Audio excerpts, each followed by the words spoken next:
shay baa ugu fiican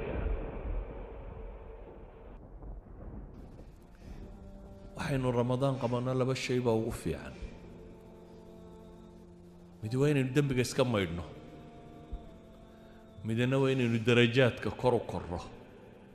ajarkaynu shaqaysanayna inaynu badinno mustaqbalka u dhiganno dembigii hore inaad iska maydhidoo nadiifisid ramadaan waad awoodi kartaa inaad ajarka biirisana markaad intaa maydhana waad ziyaada yani dunuubaad shaqaysato na waad awoodi karaysaa idan camalka intaad soo jeedabaad ajarkiisa weyn leedahay intaasaa inta dunuubta masaxaysa bay culamadu yidhaah markaa salaadahaagii haddii laysu gegeeyay ay wada dhammayn waayeen oo jimcadaadii marka lagu daro ay haddana wada maydhi kari weyday ramadaantaadu hadday fiicnaato iyadaa maydhaysa wixii inta hore u taag weyday walidaalik haddii 11 bilood salaad khalkhal aynu soo tukanaynay ama jimce imaamkoo taagan una aynu soo fuulaynay soo galaynay masaajidka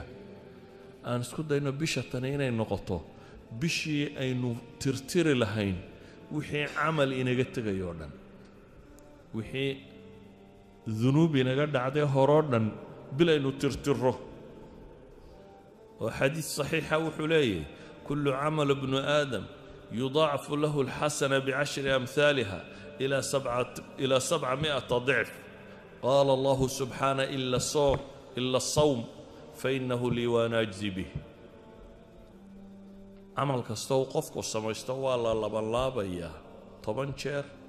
إلا إيا تدوب الله شير من فضل الله سبحانه وتعالى صونك مو يعني بالي أما صونك isaga ana iskale baa ilaahay yidhi isagu waa gaar isagu markaa culimadu waxay leeyihiin ana allada idaafada tani waxay macnaynaysaa bay culimadu leeyihiin sirta ah inaanu iyadu ku jirin